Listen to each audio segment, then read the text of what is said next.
Please join me in welcoming Mark Hugo Lopez.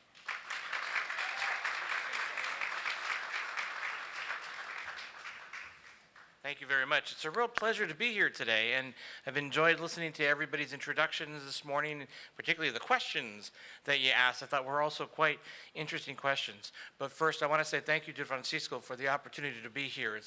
It's a real honor, and I look forward to our engagement in talking about some data. I'm going to share with you a lot of numbers. I hope that early in the morning like this is not going to be too much of a, well, I'm sure you'll enjoy it. But a little bit about the Pew Research Center first. We're a non-advocacy, non-partisan organization based in Washington. We actually call ourselves a fact tank as opposed to a think tank. And the reason why we do that is because we take no positions on policy. We don't make recommendations to the president or to Congress. And that's really an important distinction here. So you might ask me later on in a question and answer session, so Mark, what should be done? And I'll say to you, I don't know. That's because we can't take any positions on policy or make any recommendations. So with that in mind, and let's make sure that this works. Excellent. Let me tell you a story about the Latino population today, because there's a lot of changes underway, a lot of big trends that are shifting, and the community, given what happened with the last election, is feeling somewhat unsure about the future when you talk to young Latinos particularly. So first, some population numbers. The Hispanic population continues to grow. It's one of the fastest growing populations in the United States. It's reached over 57 million as of 2016.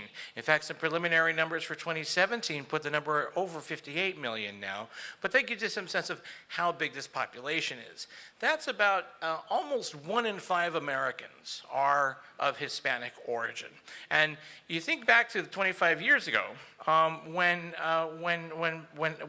everything was, when you guys started your program, 25 years ago, the Hispanic population only numbered 22 million people. It only was maybe about 10% of the US population at that time. It's more than doubled since then. So that gives you some sense of how big the changes have been for this particular population, just in numbers alone. Now,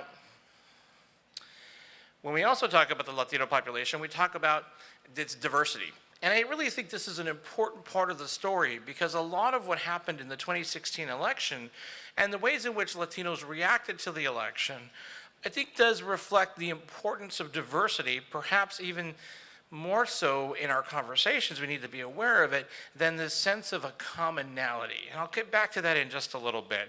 But one of the ways in which we think about the diversity is origins. Mexican origin Hispanics are the single largest Hispanic group.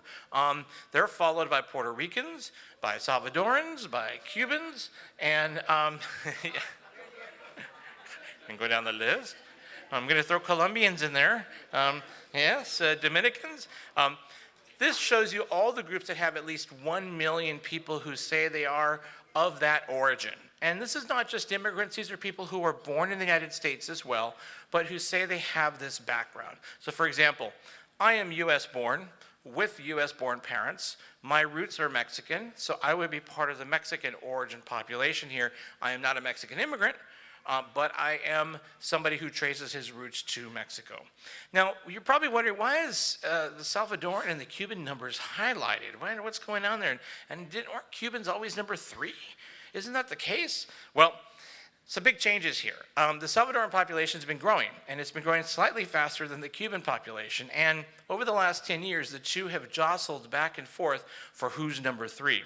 There's a little bit of a story to tell you about this. I gave this presentation before some Salvadoran leaders at a leadership conference, and when I showed this slide, they started chanting, "We're number 3, we're number 3," which was really interesting because one, it's a little bit of a joke, but on the other hand, it's really an indication of how the population has changed over time. It is no longer a story of just Mexican, Puerto Rican, Cuban. It's a much richer story, a much more diverse story than that. And even within those communities of Mexican, Puerto Rican, Cuban, there are distinct stories of people who are of US-born parents, compared with immigrants, compared with people who are here legally versus those who are here and who are undocumented. So this only speaks to the broad diversity of the community. On a policy side, not that I take any policy positions, the Cuban, Puerto Rican, and Mexican numbers have always been pretty clear because the Census Bureau has captured that information.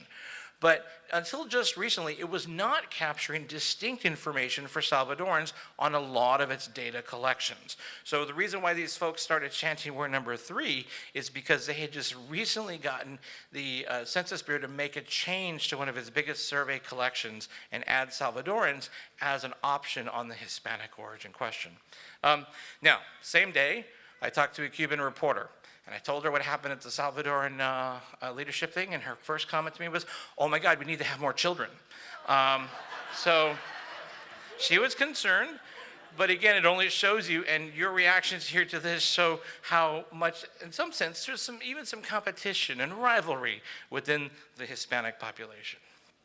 Now, the Hispanic population's other big story has not just been its growth and its diversity, but also its dispersion across the country.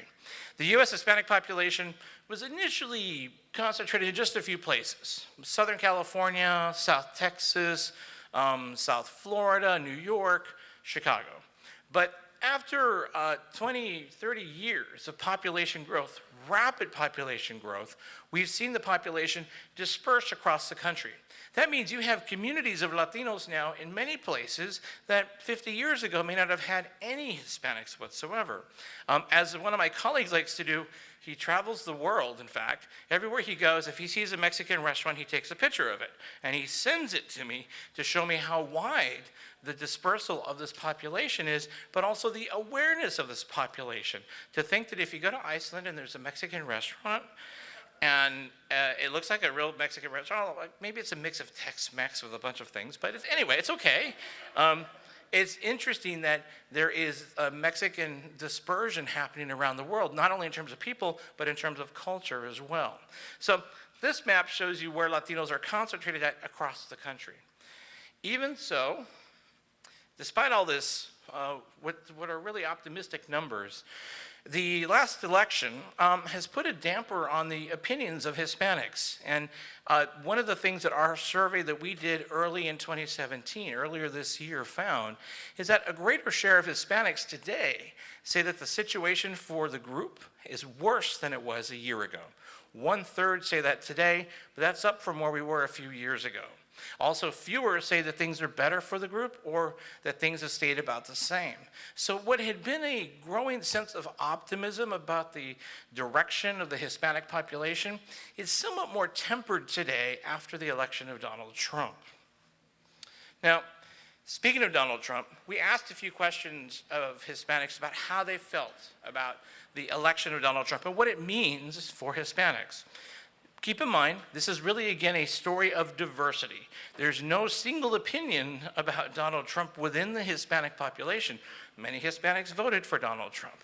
But when we did a question asking them about how people felt about after the election of Donald Trump, how they felt about their place in America, you can see that Hispanics are more or less, the majority say that they're confident in their place in America despite the election of Donald Trump. Some are concerned. Those who are concerned tend to be immigrants who are not in the country legally or immigrants who do not have U.S. citizenship.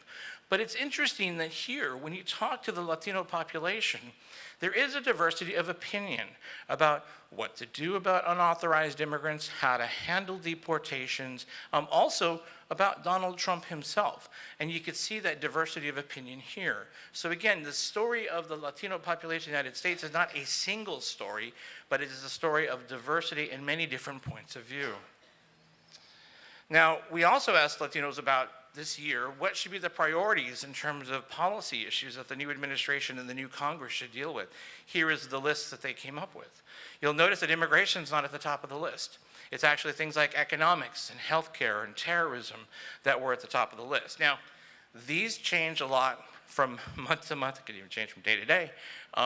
And these are figures that represent a moment in time in the early part of 2017. But I want to say as well that we have seen similar patterns in our surveys over the years. That is, this is also a population that is not a single issue constituency. It is a population that is concerned about many things. It is concerned about poverty. It's concerned about the education of its children. It's concerned about immigration. It's concerned about economic opportunity. It's concerned about health care. So these issues may change order from time to time, but it's important to note that for the most part, these issues have oftentimes been the issues that are of importance to the community and again reflect the diversity of opinion within this population. Now, let's talk about the election. I'm not sure how many of you were following it closely. I was following it really closely because I got lots of questions. It started in, I'd say my election season started in June of 2015 when Donald Trump declared his candidacy. So it's been 2 years now, because I'd say it's still kind of going on, it feels like.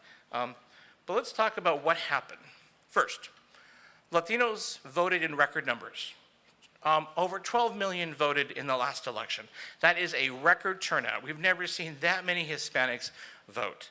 Not only did so many Hispanics vote, but Hispanics also made up a larger share of voters than they ever have. Nearly 10% of people who voted on election day were Hispanic.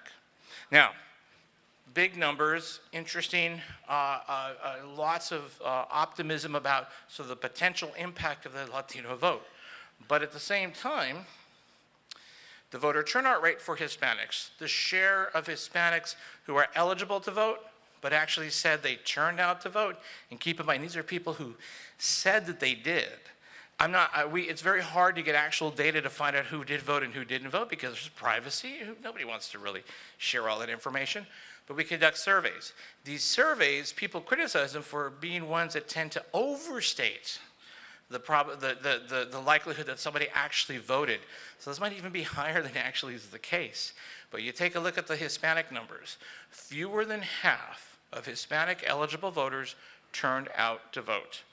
And the turnout rate was essentially flat compared with 2012. This is interesting to me because we had an election cycle where the politics was all about Donald Trump made a lot of comments about Hispanics. A lot of folks said that's going to drive Hispanic voters to the polls. It doesn't seem to have been enough.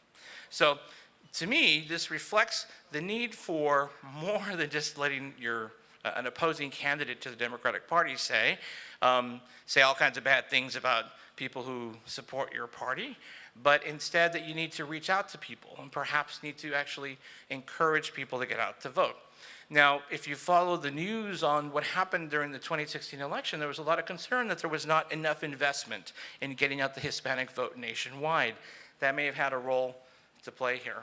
I think also, though, the Hispanic population is diverse in its opinions again, and so keep that in mind as well. Not everybody is a Democrat.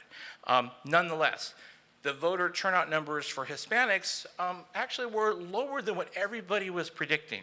You remember that 12 million plus that I showed you who voted? Some predictions had said there would be 15 million Hispanic voters, so that fell short. If you remember the election cycle, a lot of people were saying Hispanics are mad at Donald Trump and they're going to, if they're immigrants, naturalize, and if they're new voters, register. Naturalizations were up, but they didn't reach a record. They were up just a little bit, and maybe it was because the federal government announced a price increase in the price of naturalization, which was implemented in November. So it's unclear if immigrants really did show up and naturalize in order to vote. There were stories of people who did, and you talk to some individuals, you will find people who said that they did, but on the whole, it doesn't appear to be much different of an election cycle. What about voter registrations? Let me give you the story of Florida. If you were following the news, Florida was a place where registrations were way up, and people were saying Hispanics are showing up because they're going to vote against Donald Trump. Between 2012 and 2016, the number of registrations in Florida grew by 22% among Hispanics. Between 2008 and 2012, they also grew by 22%. So, was there a Donald Trump effect? Perhaps. Was it a large effect? I'm not sure. But this looks more like just a regular story of demographic growth. That is, the population grew, you have more potential voters, more people registered, and the rate of growth was exactly like what we saw in the previous election cycle. So a lot of questions about what happened with get out the vote efforts on the Hispanic side. And if you talk to the Hispanic organizations in DC, many of them will say they had less money from foundations. They had less engagement from foundations and from the Democratic Party and the Republican Party. Perhaps there's some room for changes in the next election cycle. What about how Latinos voted? I'm showing you here exit poll numbers, and if any of you here are political scientists, you're probably going to say, wait a minute, those numbers are wrong, because there's some political scientists who think the numbers are more like Hillary Clinton 80+% and Donald Trump 18%. Perhaps. No matter, Donald Trump did win the election, and no matter, the Latino vote showed up in numbers that were perhaps below what was expected. If you've heard the point that a lot of analysts make, you need 40% of the Hispanic vote to win the election. Donald Trump won it either with 28% or 18%. Either way, that 40% rule, maybe it's not a good rule. But I do think that, again, this reflects the diversity of the group, that it's a group that has Republicans and Democrats. It's largely a Democratic-leaning constituency, but it is one which has a significant Republican share. They may have turned out to vote in bigger numbers than expected, and also perhaps there was some a lack of a realization of the role of Republicans in some key states like Florida, because the Cuban vote did go for Donald Trump in Florida this year, or last year. Okay, let's change topics. Politics is always great. I think we should talk about some other stuff, because there's so much more to Latinos in politics. What else is going on? Well, a couple of other things. The Hispanic population's growth rate is slowing. That's okay. It's slowing because immigration to the United States has really slowed, and Latinos particularly at the forefront of that slowdown in immigration. Dispersion has also slowed down, but that's partly because, if you think about it, Hispanics have dispersed to virtually every corner of the country. Where else are they going to go? So there's not much more dispersion that can happen. And when you take a look at what the future holds, the future of the Latino population is really among its youth. Did you know that about 2/3 of the Hispanic population is either a millennial or younger? Did you know that about half of U.S.-born Hispanics are under the age of 18? So it gives you some sense of how young this population is. That means as well, though, that this population is growing up in the United States. Perhaps many of these young Latinos have a non-Latino parent. Also, you may find that English is the preferred language of this group, so English use is on the rise.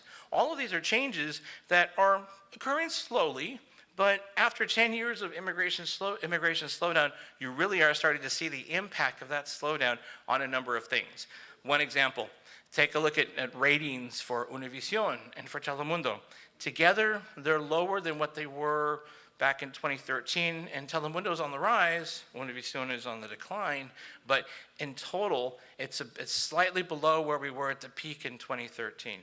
But that's because the Spanish-speaking population of Hispanics, while still growing, is slowing down in growth. And many of those immigrant Hispanics are learning English because they've been here for more than 10 years. So here are the population growth rates. You can see how the Hispanic population growth rate has slowed to about 2% per year. It's stabilized, but this is really now being driven by U.S. births and not necessarily the arrival of new immigrants. Where is Hispanic population growth happening? The darker counties here are counties where we've seen the fastest Hispanic population growth. The lighter purple counties are somewhat slower. You should notice that Los Angeles County is in that mix, and what's interesting here is that Los Angeles had long been one of the fastest growing Hispanic counties by population. Not anymore. Harris County here in Texas is actually the fastest growing in recent years. There are also some yellow counties.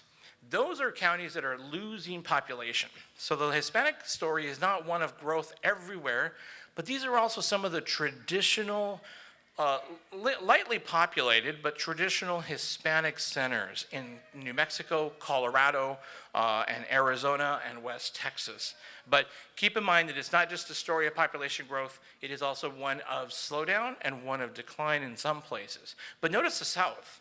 The South is really where you've got a lot of Hispanic population growth. That's really where the focus has been in the last decade.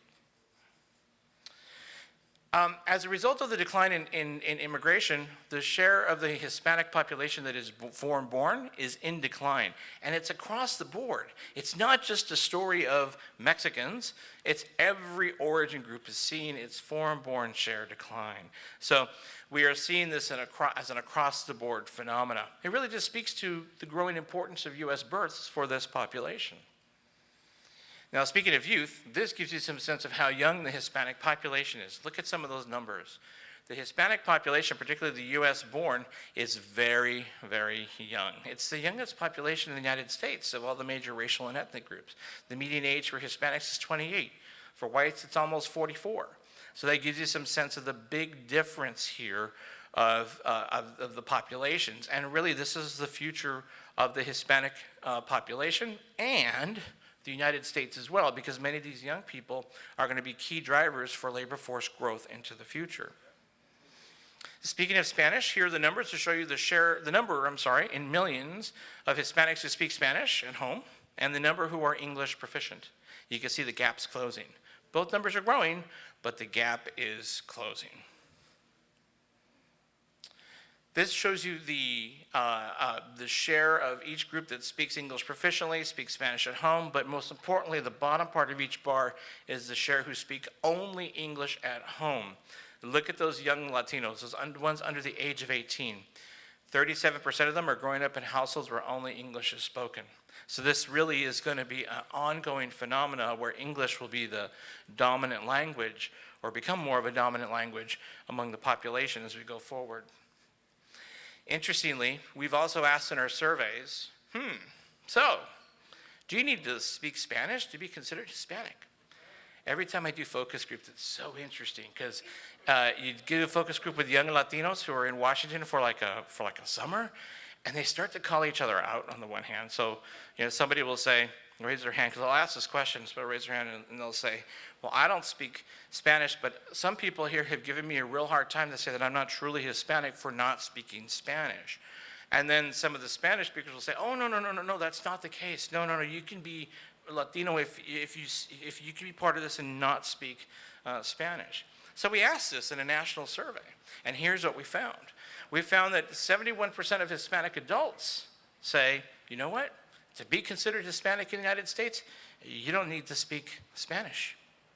Now, when I share this with audiences outside the United States, particularly in Latin America or Spain, there's this shock. I was like, what? The very nature of being Hispanic is to speak Spanish.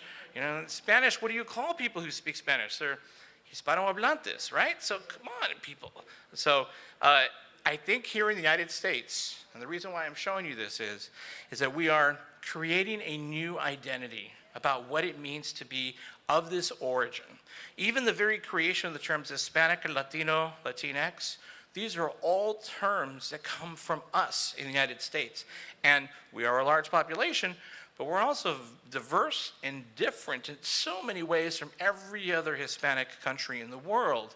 And another interesting little side note is when you go to Spain, the first question I typically get asked at any presentation is, am I Hispanic? Because many Spaniards have come to the United States and have been told that they're not considered Hispanic because they're not from Latin America. And so it's kind of a surprise given that they're from Spain. Anyway, it's very interesting, this notion of a U.S. identity that is very unique and very different. This is a chart that shows you the share of Hispanics who are bilingual, Spanish dominant, or English dominant. I wanted to share this with you because all the data I've been showing with you is from the Census Bureau. This is from our own surveys. And this is, I think, a better measure. It gives you a better sense of what's going on. You'll see that, for example, the second generation, the people who are born in the United States of immigrant parents, tend to be bilingual. Makes a lot of sense if you think about it, right? So a lot of those young people are bilingual. They may do most of their stuff during the day in English, but they are bilingual. And if you take a look at that third or higher generation, people like me, most are English dominant. So when you talk about language use among Hispanics, we find that across the generations, the Spanish is in decline, English is on the rise.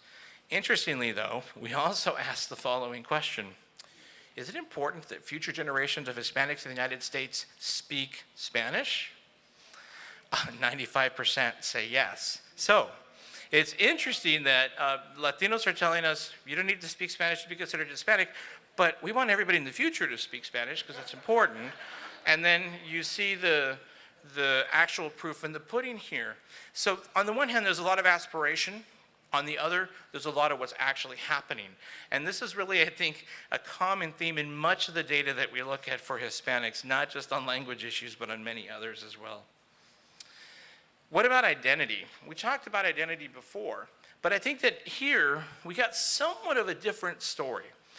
There's a real sense among Latinos, even third-generation Latinos, that they express pride in their family's origins and the roots of their parents. Now, why is this interesting? Well, this is interesting because if we were to do these surveys back in the 50s or 60s, you would have heard a different story. People who grew up then were going to say, I'm American and I want to speak English. Today, you'll find a lot of young Latinos who are saying, oh yeah, it's important people in the future speak Spanish. And you know what? I'm really proud of my Mexican roots, even though they're not Spanish speakers and they've never been to Mexico. So it is interesting that we have this strength of identity that's still tied to the origin, even among young Latinos who are third or higher generation. That's what this is meant to show you here, is that many of those millennials, many of those young Latinos are still seeing themselves first and foremost as of that country and not necessarily as American, and not necessarily as Hispanic or Latino, which I think is really interesting. High school dropout rates are falling. Did you know that the number of Hispanics going to college is at a record high? His numbers are really improving, and they are improving fast. Of course, there's still a gap, but the big story here is that Latinos, in terms of education, are really closing the gap, and that's really a story of the last 10 years or so. Interestingly, I think we've seen a little bit of a decline in enrollments in the last year, but that's only because the economy is doing better, so some people have decided to go straight to work. Now, I wanted to give you some policy things here as well. Generally speaking, we find the Latino community, when it comes to some social issues, is usually on the side that most Democrats are on. When it comes to a bigger government, for example, we find that most Hispanics support a bigger government and are willing to pay more taxes, as opposed to a smaller government that provides fewer services. In the case of abortion, however, here it's really interesting because Latinos haven't moved very much. They remain split on whether abortion should be legal in all or most cases or illegal in all or most cases. The U.S. public has moved a little bit towards abortion being legal in all or most cases in the surveys that we have been doing, but Hispanics have not moved much. So on the one hand, very Democrat supporting points of view on the size of government. But when it comes to abortion, very little movement over the course of the last decade in viewpoints on that issue. What about in terms of gay marriage? I think. Try over here. There we go. No comment. Nonpartisan, non-advocacy. So what about in terms of support for same-sex marriage? Here, we have seen movement among Latinos, a slight majority, about half, 52, 53% or so, now say that they support same-sex marriage. It's part of a broader national trend among Americans to be supportive of same-sex marriage. This is the one issue where we have seen some big movement on Latinos after many years of not changing.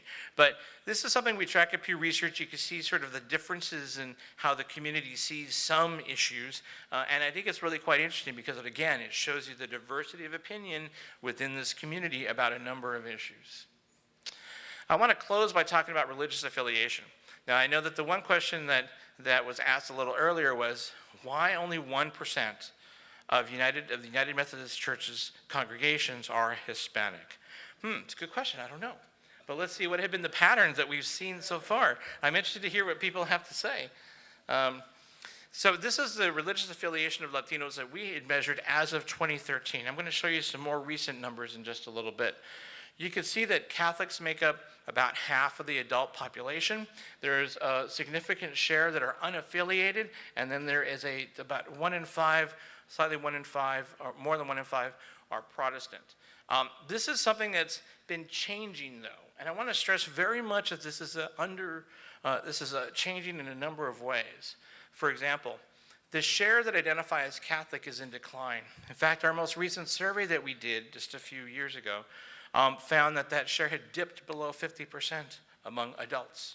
Now, many people in the United States who grew up Catholic have left the Catholic Church and gone to another denomination. It's not unique to Latinos. But a lot of the growth, so where are these folks going?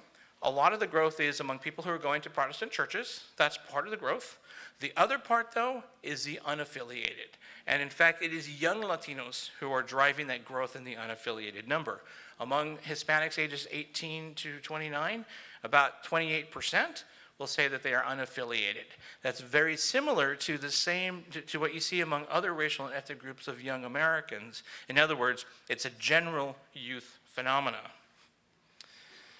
Now, I'm sorry, of course, I sort of jumped ahead of myself there to give you a sense of sort of what some of the religious affiliation numbers look like for different groups of Hispanics. And you can see what the foreign-born and U.S.-born look like, et cetera. And this didn't come out because it's way too small, of course. It looked perfect on my screen. And I'm happy, by the way, to share my slides with you. But this will give you a more detailed breakout of the religious affiliations of Hispanics and how it has changed since 2007. So I'm going to close there, and I'm sorry about the smallness of this last slide. But I think that one of the things to take away here is that as the Catholic share declines, the unaffiliated and the Protestant share among Hispanic adults is on the rise. So it's kind of going in both ways. But young people are driving a lot of the change on the unaffiliated side. So I'm going to stop there, and I'm happy to answer any questions that you all might have. Thank you very much, folks, and I'll be around today, so feel free to ask me questions if you have more. Thank you. Okay. Thank you.